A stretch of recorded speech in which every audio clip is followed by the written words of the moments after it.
Next on Truly California.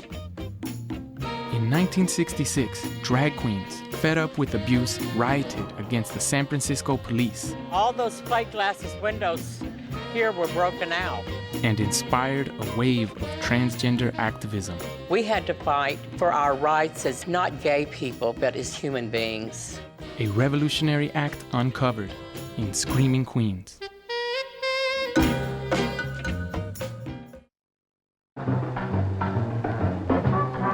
This is Gay San Francisco, an inside look at the life of San Francisco's homosexuals. They number 90,000 at least, according to police department figures.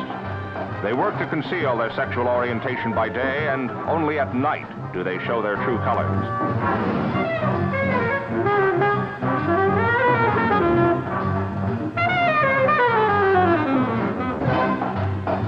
The city's downtown Tenderloin district is the home ground of the always visible segment of the city's homosexuals and transvestites. The drag queens are here at Turk and Taylor. So frequent were the fights between Screaming Queens in the 2 to 3 a.m. period that police, even in permissive San Francisco, had had enough and asked an all-night cafeteria to close by midnight. What really happened that night at Compton's cafeteria has been all but forgotten. It wasn't a catfight between Screaming Queens.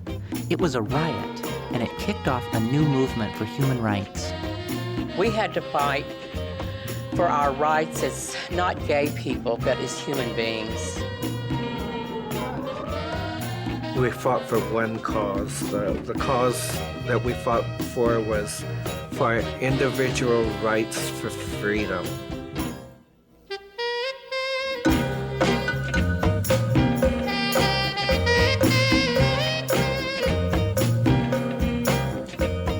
Funding for this program was provided by the Corporation for Public Broadcasting, the Sexuality Research Fellowship Program of the Social Science Research Council, Pomona College, California Council for the Humanities, the LGBT Film Donor Circle of Horizons Foundation, the Horizons Frameline Film and Video Completion Fund, and the Bridges Larson Foundation. Additional funding was provided by these generous contributors.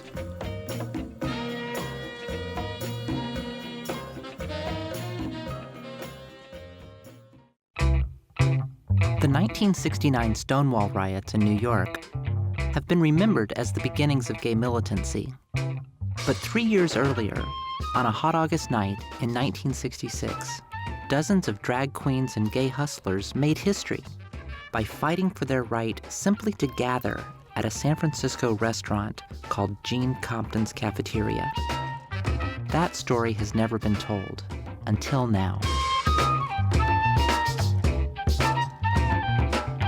Compton's Cafeteria was this hangout. It would be open all night. You can go to Compton's and it was its own little fairyland. I remember the waitresses with the little doily napkins on their chest. It was beautiful because it was clean. In the back of my mind, I remember when hell was raised, Compton's was certainly one of the sources. Everybody would die for window seats just to show off. Jehovah's Witnesses used to drag crosses down the street in front of Compton's and tell us we were going to burn in hell, but we ignored them. Compton's was fabulous. It was like Oz, something like the Wizard of Oz. When I first came across the story of the riot at Compton's, I had no idea how deeply it would affect my life. I had recently finished my PhD in history, come out as transsexual, and started my transition from man to woman, all in the same year. I felt alone at first and really hungry for a community. Researching transgender history helped me find that sense of belonging.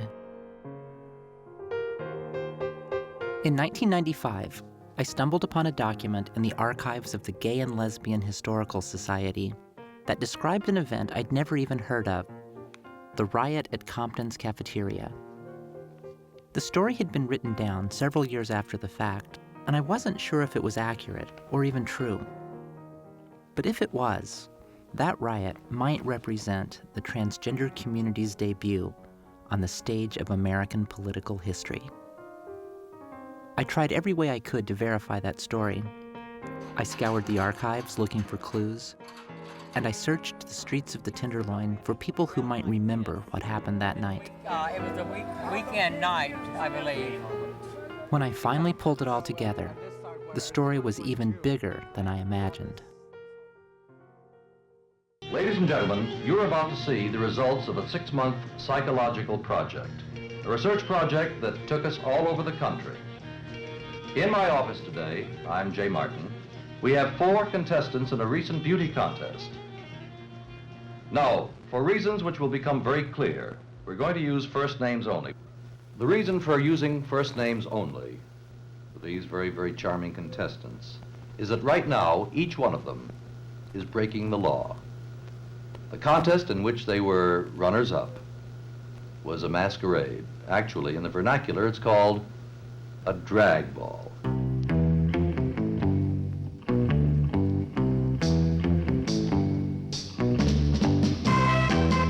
It was a party time. It was before the war really got started. There was so many nightclubs and bars and everything. It was quite festive.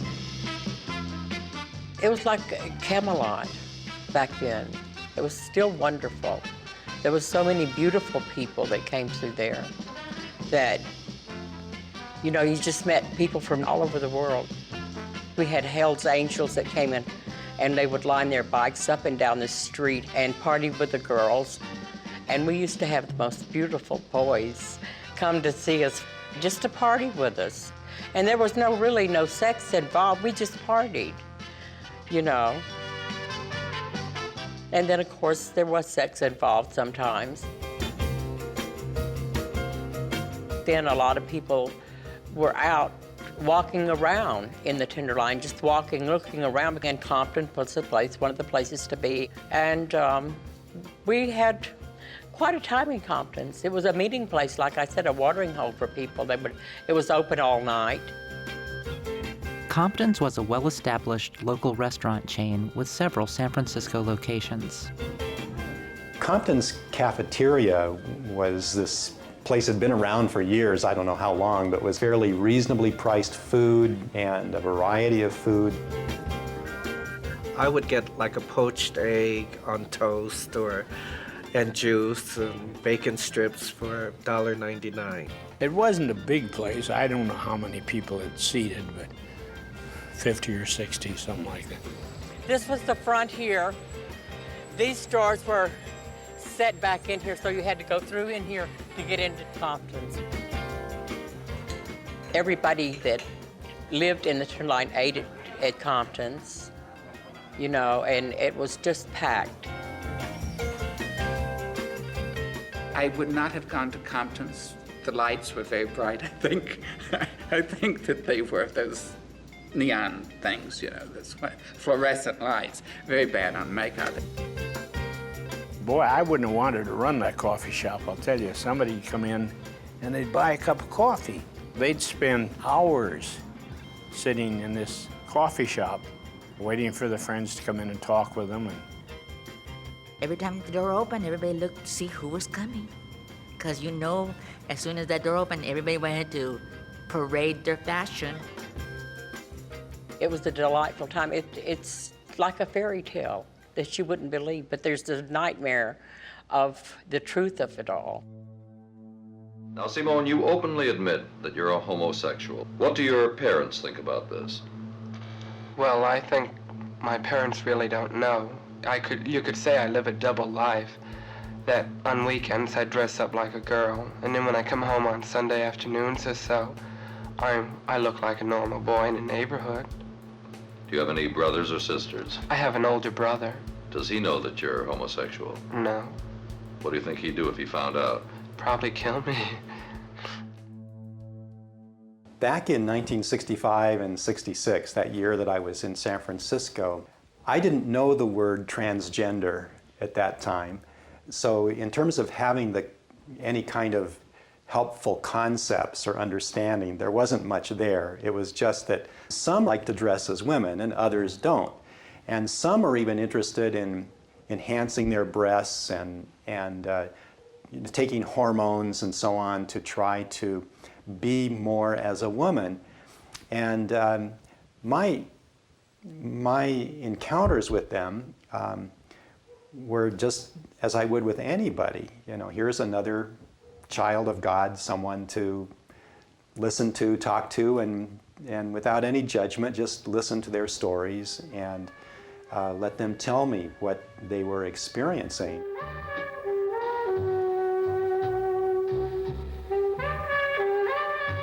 Every great city of the world seems to have an area given over to the fleshly needs of men.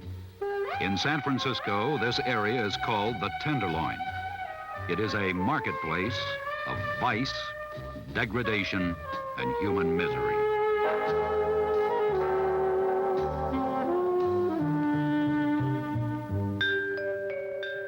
I looked up the word tenderloin in the dictionary, and the first definition was familiar: a prime cut of meat. But the second definition surprised me: a vice-ridden district controlled by corrupt policemen. That's exactly how it was in San Francisco. The Tenderloin looked lawless and out of control. But the police actually ran the place.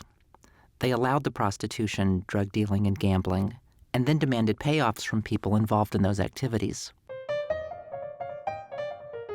Well, the police came to Finocchio's nightly.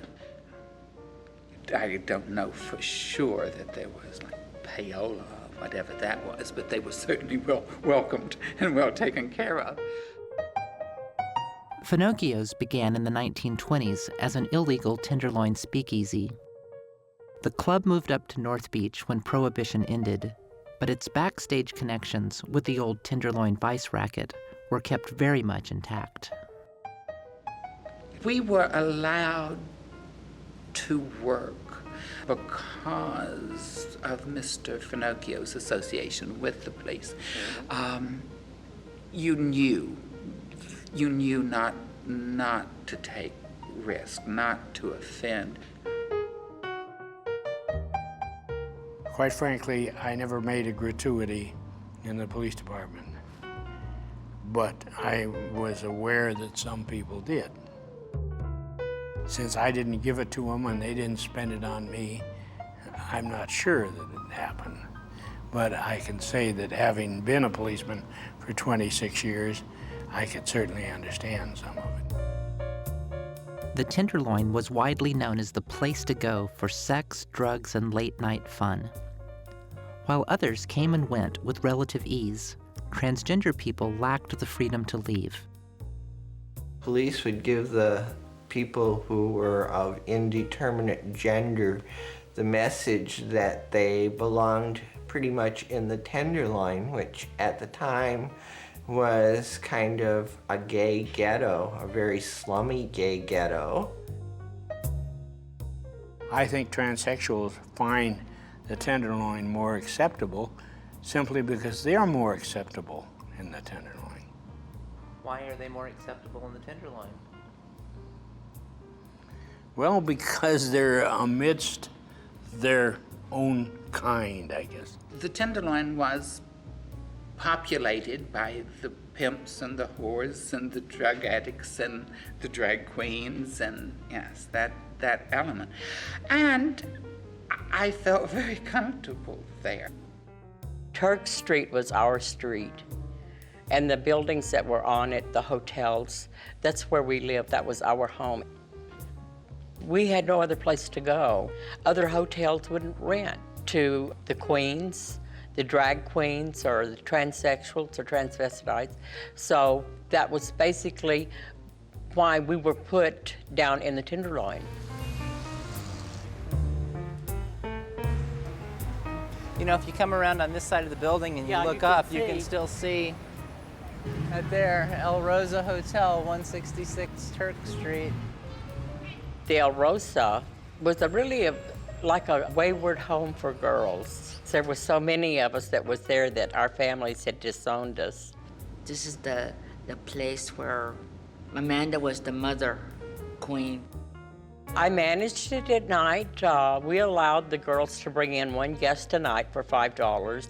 And of course, after Mama Della Rosa, she was the owner, would go to bed, I'd let them bring in several more so we could make a little extra money.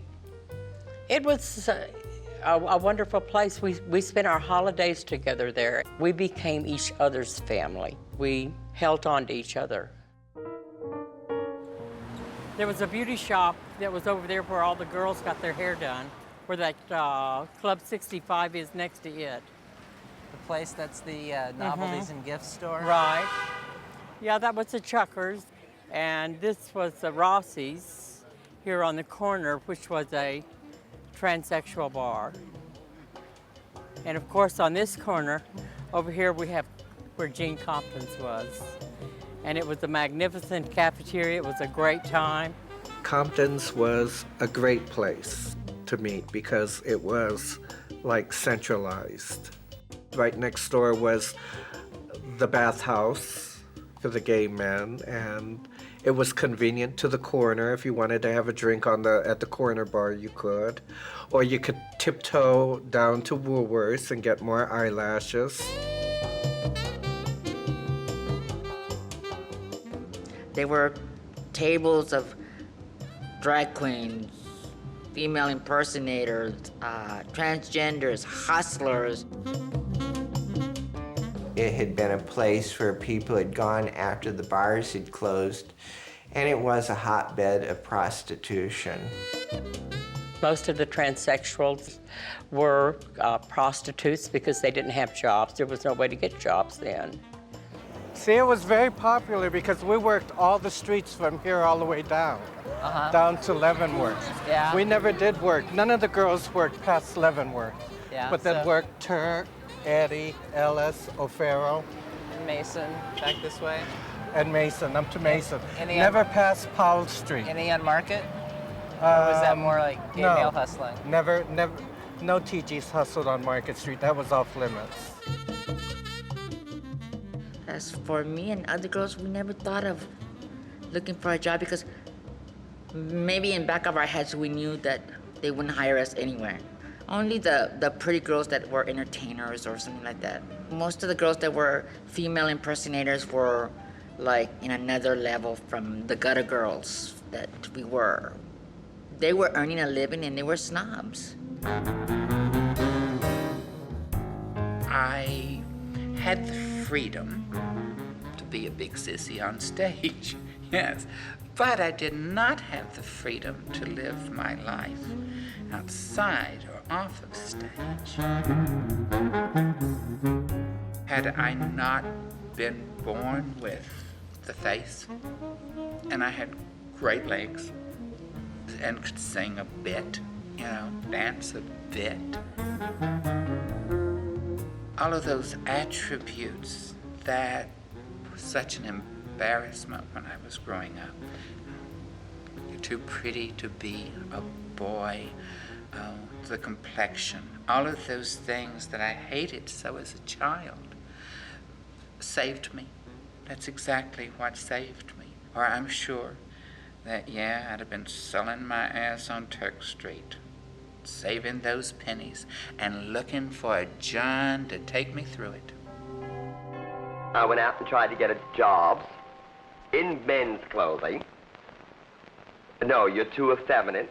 You're a faggot. You're a sissy. You're this. You're that. So I said, well, groovy. So I put on the clothes I usually wear, which is girls' clothes. I went out and tried to get a job as a woman. Yes. This doesn't work. You get a job, you work for a day or two, a week, a month, or whatever it boils down.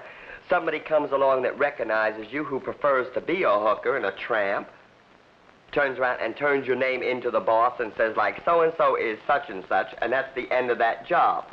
So finally you reach a point where you get disgusted with the whole damn bit, and what you do is you turn around and you go out on the street. And you find out that you can make $100 a night, and you say, well, the hell with it. Why should I be legitimate? Why should I be respectable? Why should I be anything? We sold ourselves because we needed to make a living, but we sold ourselves because we We wanted to be loved.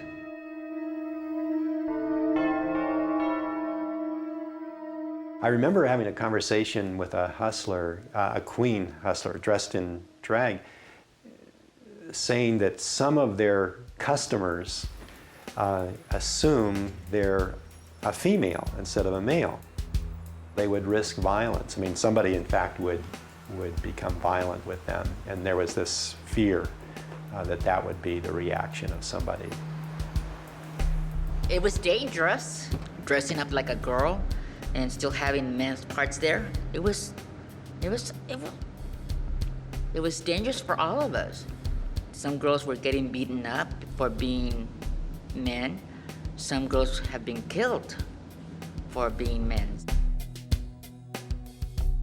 The threat of violent death was very real. I discovered newspaper stories about a serial killer who targeted transgender women in the Tenderloin. This guy did more than just kill his victims. He would slit their throats, ritualistically mutilate their genitals, and then dump their bodies in an alley.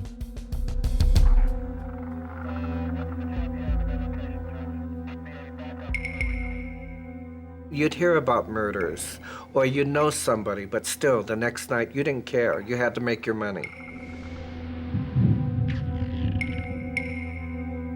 I think going with a trick, the first 5 minutes with them is the scariest, because you don't know if you're going to go to jail or if someone's going to pull a knife or a gun on you. That's why a lot of the girls were taking drugs, so they can work the streets. We just lived from day to day and met our needs from day to day. You did what you did to survive.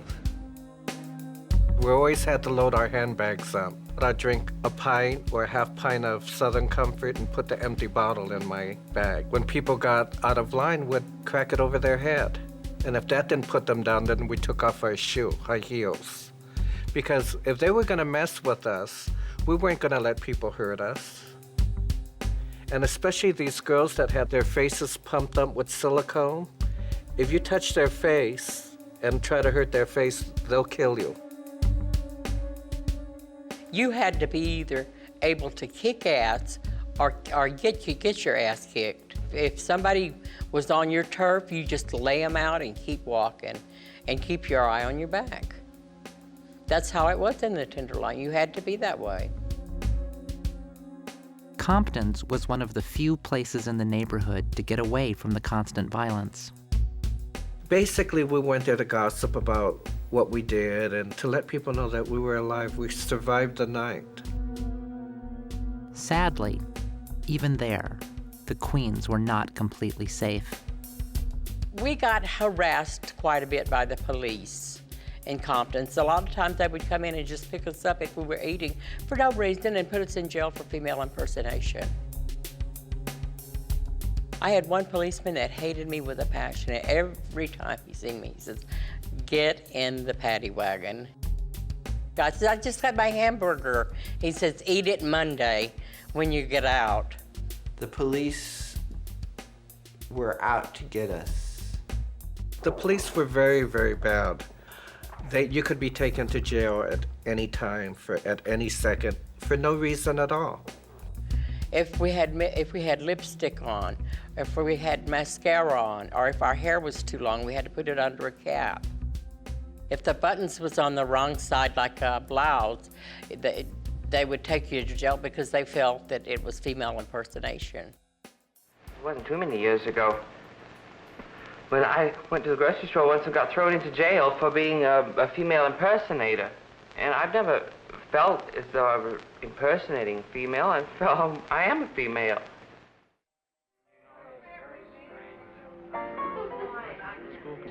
As is typical for most of us that are middle class, white men or women in our culture today that look fairly usual, we don't get treated by the police this way. So it's sort of like it goes, right past us and we don't see it. But those who are on the streets, who dress different, act different, in this case it was the drag queen kind of crowd, they were very aware that they seemed to be targeted. First night I got in San Francisco, I was taken and arrested for one of those famous crimes, obstructing the sidewalk, which was my introduction to the infamous Tax Squad, which was a roving band of thug cops which patrolled the various and sundry neighborhoods in San Francisco and generally made life unpleasant for people who didn't particularly fit their definition of what a decent human being was.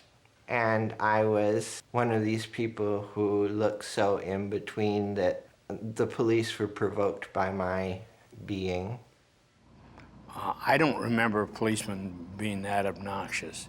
That doesn't mean they weren't. It means I don't remember them being that obnoxious. They would drive us all around North Beach, all around the Tenderloin before they'd even take us to jail.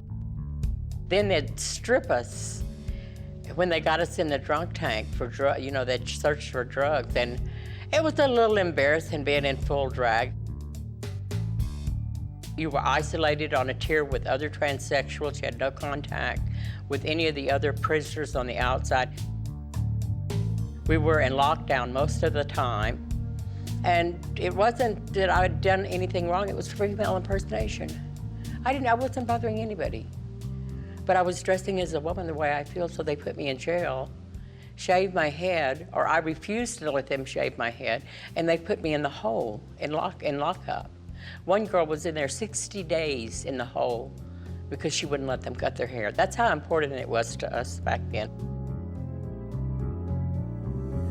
They were, it was like they were trying to humiliate us, that we weren't human beings, so they should humiliate us.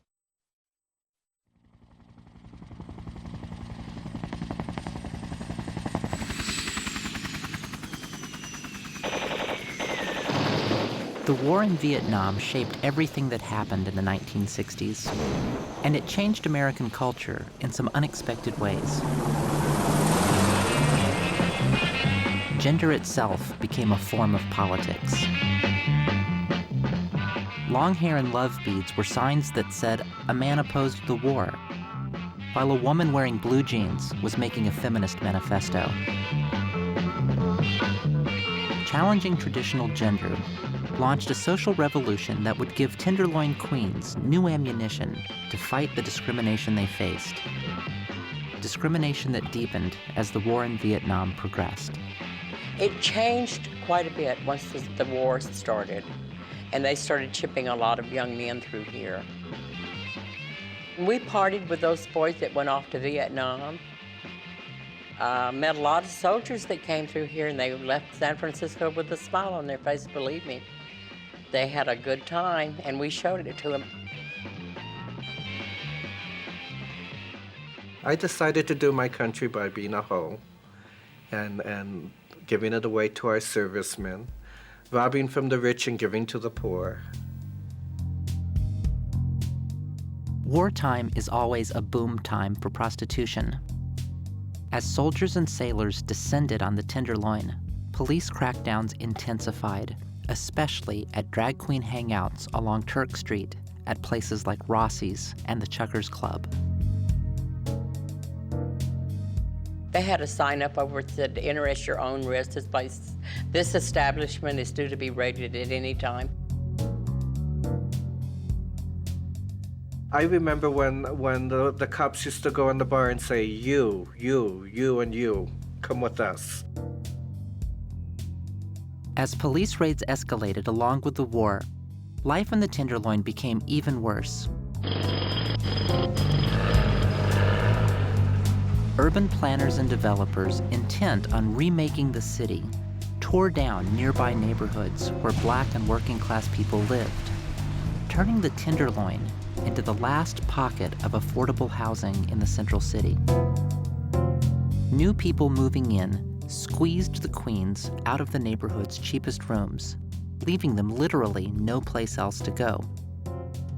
Just then, the queens found a new hope in a totally unexpected development: the sudden availability of a transsexual identity.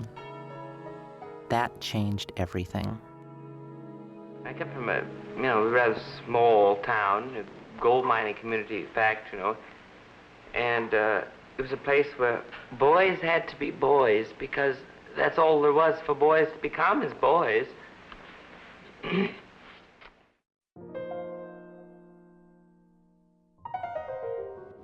All this agony and all this pain, all that I had been going through, I finally put a name to it, where I knew where I was going. I didn't know how I was going to get there, but I knew that this is what I wanted to be.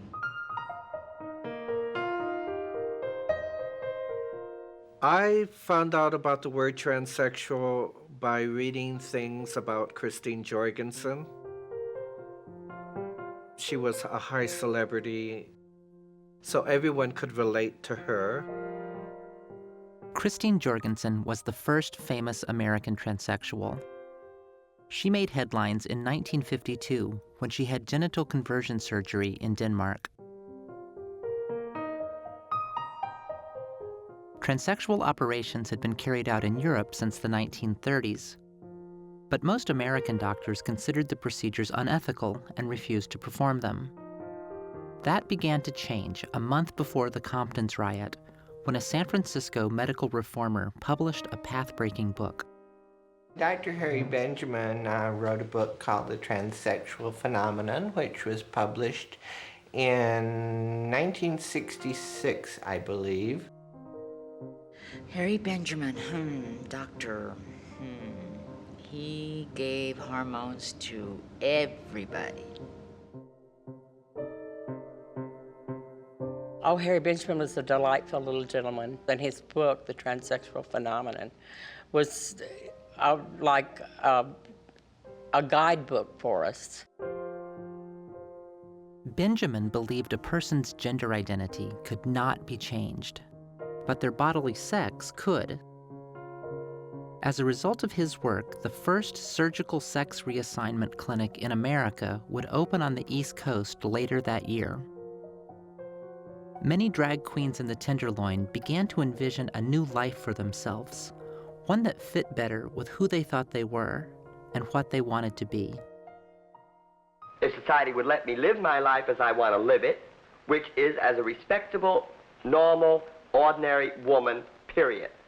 I don't wear mini skirts. I don't run around with my hair sticking 7 foot off my head and all the rest of the stuff that the queens do, which is a category that I'm classified in as being a common queen, period. Yeah, well, that's true. I cannot get away from it. No matter what I do, I'm put into this category. I'm labeled as this. I was just interested in getting my hormones, getting off the streets, getting an education, fitting into society, getting married and having a life. Quote, unquote, some kind of normal life, rather than living in the Tenderloin. I think I lasted with my boyfriend for about 2 months. He left me for a real girl. And that really hurt me. So I came back determined that I was gonna have a sex change and have my surgery. The transsexual path to womanhood offered some Tenderloin queens their first real hope for a brighter future and unleashed in them an uncompromising new attitude. The closer I came to the time for having surgery, the more risk I took. It was illegal to dress like a woman, but nobody was gonna stop us. The girls got together and we just decided that we're human beings. We're allowed to dress any way we want to, whether you accept it or not.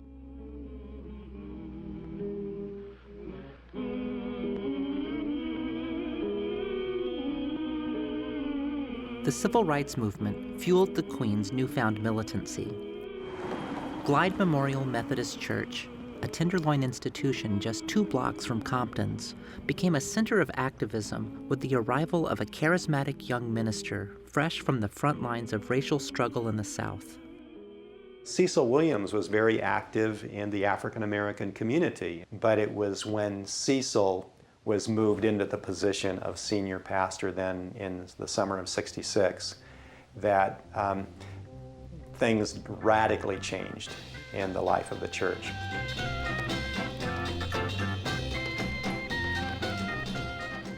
Because they had this money that was from an estate, the Glide family, it gave them a certain freedom to do some experimental ministry projects. And the civil rights movement and all that was a part of that, and seeking justice for people, was part of the inspiration. You may be those who've been called to take America to a new task. At that time, there was a concern about trying to reach out to what was then sometimes referred to as the homophile community. Pioneering homophile groups like the Daughters of Bilitis and the Mattachine Society were early advocates for gay rights. They worked with ministers at Glide to establish several innovative projects, including a night ministry that served young people living and working on the streets. As I began working late at night, a couple of nights a week, walking in the Tenderloin, sometimes when I would walk on Market Street, wearing my clerical collar and visiting with some of the hustlers, or one of the drag queens that, you know, where we would want to have a conversation, I would suggest we would go to Compton's. Outreach to Tenderloin street youth was part of a broader effort by Glide to qualify the neighborhood for new federal funds made available through the government's War on Poverty program. The so-called War on Poverty was created to prevent war in the streets. The question logically follows, what's the poverty program accomplishing? In San Francisco, areas like Hunters Point, the Western Addition, the Mission District, and Chinatown teem with unemployed members of minority groups. Poverty planners have mobilized some 35 programs in San Francisco. All told, they will spend more than $8.8 million this year. You see, there were poverty programs in the Mission and in Chinatown, but there was nothing really covering the Tenderloin. And there were a lot of people in the Tenderloin that believed there should be a Central City anti-poverty office. The federal anti-poverty program was based on the assumption that minority groups were held back economically by racial prejudice. Tenderloin activists added a radical new twist, that fighting discrimination against minority sexualities should also be part of the civil rights agenda. The vision we were working on at that point was that there are many needs in the Central City that are not being addressed because the people there do not have the political voice. They're not organized. They're not speaking to each other and expressing their concerns in any kind of united voice that draws the attention of the powers that be. And so we knew that finally these people of the Tenderloin, of the Central City, had to be empowered to have their own voice. And so we were getting them together, and Vanguard was one expression of that. Vanguard was the first of a new breed of militant gay organizations to emerge from the 60s counterculture. It formed in July 1966, and most of its members were young hustlers and drag queens drawn from the streets of the Tenderloin. Vanguard was an organization, and that's the kindest thing I can say about them. They were an organization. They came together to try to make changes. We heard about Vanguard, but being a person of color, I didn't feel like I belonged. We just felt like, you know, it was a bunch of white radical people, and they're just doing whatever they want to do. Some of the hustlers and the drag queens were the ones that really took charge. This was their organization.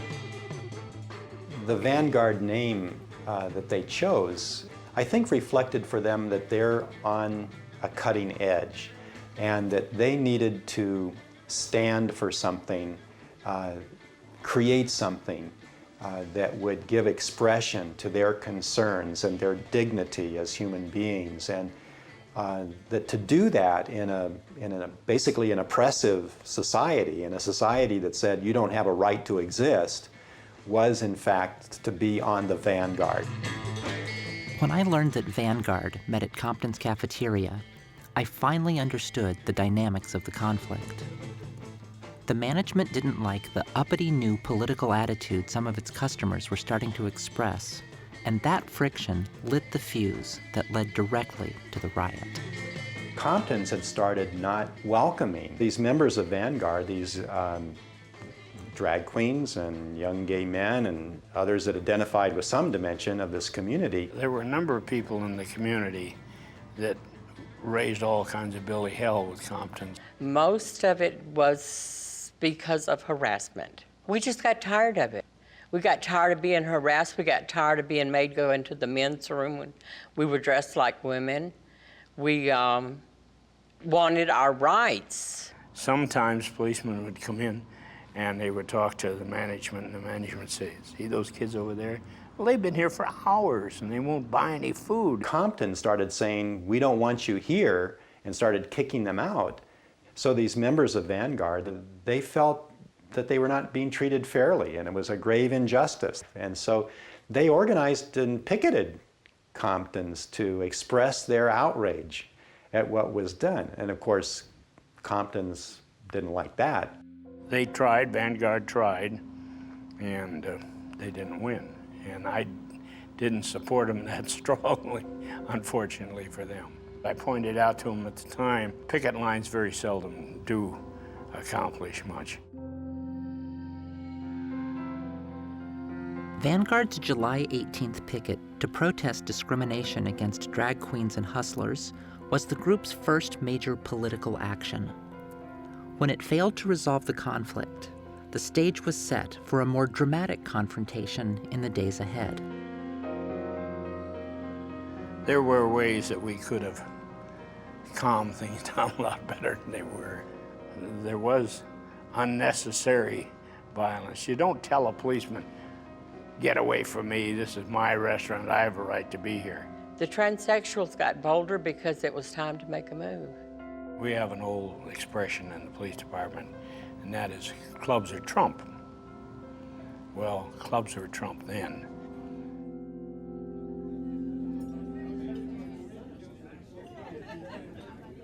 They come down there to raid Compton's to begin with. That's what it was all about.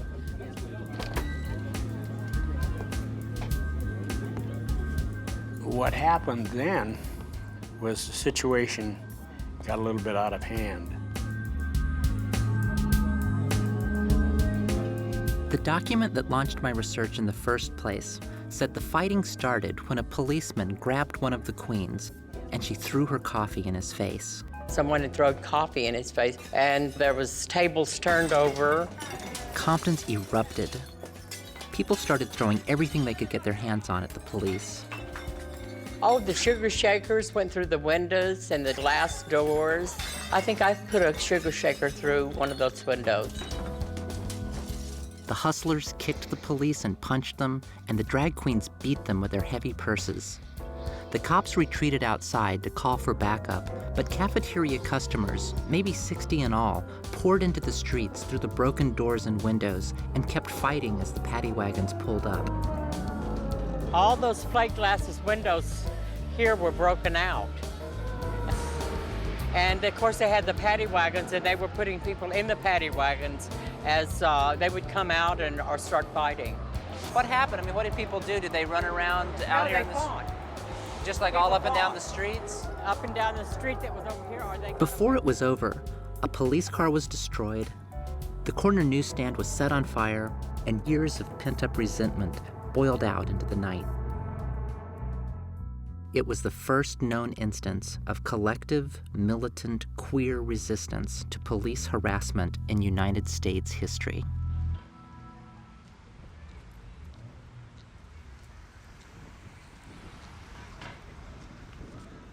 There was a lot of joy after it happened. A lot of them went to jail, but there was a lot of, I really don't give a damn, this is what needs to happen. These young adults just, I think, took a great delight in the fact that they could combine their efforts together to address some of their concerns and maybe together do some things that they couldn't do otherwise. Compton started closing at midnight after the riot, and business never quite recovered. A pornography shop took its place when the restaurant folded in 1972. The transgender community moved on too in many ways. The circumstances of their lives had been forever changed by what happened that night at the corner of Turk and Taylor. There was a big change, and I was kind of like, okay, we can dress like women all the time. We don't have to be little feminine hair fairies anymore. We can be who we are inside. The cops just left us alone, so we just did our thing. We bought our women's clothes. We tried our clothes on in the women's store in the dressing room, which they wouldn't let us do it before. So it was just a matter of coming together. As long as the police know that you aren't actually hooking and running the streets and so forth and so on, when they realize that we are sincere in our beliefs of going through the operation and becoming women, both physically as well as mentally, well, then they sort of leave us alone. They don't bother us. They allow us to live our lives.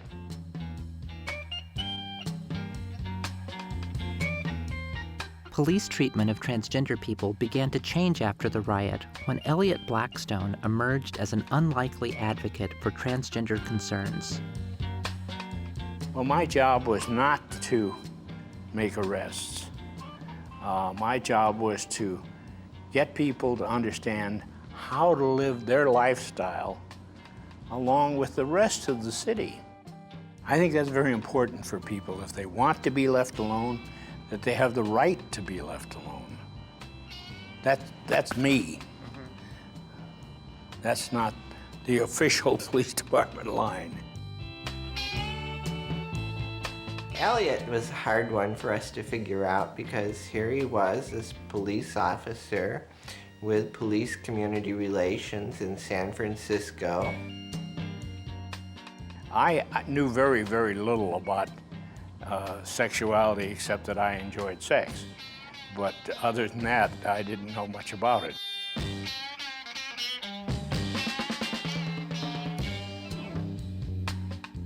I'd never heard of transsexuals before. Read everything I could get my hands on this subject and about homosexuality. I began to understand the people a lot better. He was a mentor, and he was instrumental in getting laws against cross-dressing changed and the like. And anyone here after who gets up and says something nice about me, I'm going to kick him in the shin. As part of his job with community relations, Elliot Blackstone began to coordinate a network of transgender activists and allies who came together after the riot to tackle many of the problems transgender people faced. We got programs started for transsexuals, and then we began to get these people in contact with other community services. We have no idea of how many people are suffering in the privacy of their homes or offices or schools because they are transsexual, because Dr. Joel Fort pioneered innovative services for transgender people at a unit of San Francisco's public health department called the Center for Special Problems. Treatment to these individuals at the Center for Special Problems to help them deal with the problems that they run into in the everyday course of living. The center provided ID cards that reflected the new gender of their transsexual clients. This was especially important at a time when state-issued IDs could not be amended after a change of sex. It was a basic ID card, and it served its purpose, although it did identify you as being under treatment for the special problem of transsexualism. Without identification, transsexuals were undocumented workers who struggled to find legal employment. With it, they could pursue jobs available to them through the War on Poverty's training programs. The federal government paid for my education, and I appreciated it because I got to go through the Neighborhood Youth Corps to get my education as a clerk typist and then I go on to be a secretary. It made a big difference. It made me realize that I could achieve and get anything I wanted to. In 1968, Stanford University Medical Center opened a new clinic for surgical sex reassignment, the first in the San Francisco Bay Area. Local access to transsexual surgery finally allowed many former queens to move on with their lives. I went and saw Dr. Benjamin, and Dr. Benjamin told me about the Stanford program, which was just starting at that particular point, and offered to help me get into the Stanford program. I was cute and sincere and earnest and intelligent and everything that they were looking for as their ideal candidates. After surgery, well, I'm very fond of saying that life began more than I ever even dreamed or anticipated that it could be. I've come into my own, and I think that's the greatest reward there has been. Then I was able to go back to school as Alicia. As a woman, I was a good student. I was able to focus. I was able to blossom, to be myself. Early transgender activism was part of a larger transformation of gender conventions that began in the 1960s. It was part of the same social upheaval that gave us unisex fashions and radical feminism, glam rock, and gay liberation. The riot at Compton's was an unsung episode in that momentous shift. The gay movement started in the Tenderloin, basically in the 60s, when we decided to fight back. This was even pre-Stonewall. We decided to fight back because we were tired of being harassed by the police or to be used as scapegoats, as being called derelicts and degenerates. So we stuck up for gay people, and we were all one community. These things that we were enabling and encouraging, like Vanguard, were perhaps helping to awaken that, first of all, that yes, we can love ourselves and we can affirm ourselves, and yes, we have a right to exist, and we can grab hold of that and claim that. And as the healing happens in people's lives, that's when we can begin to see the larger picture. I am so proud of those women who fought at Compton's on that hot August night back in 1966. Learning about their lives taught me lessons I never learned in graduate school about how powerful history can be. Transgender people today need to change a world that still denies us many of our basic human rights. Knowing what happened that night at Compton's brings the power of our history to bear on that struggle.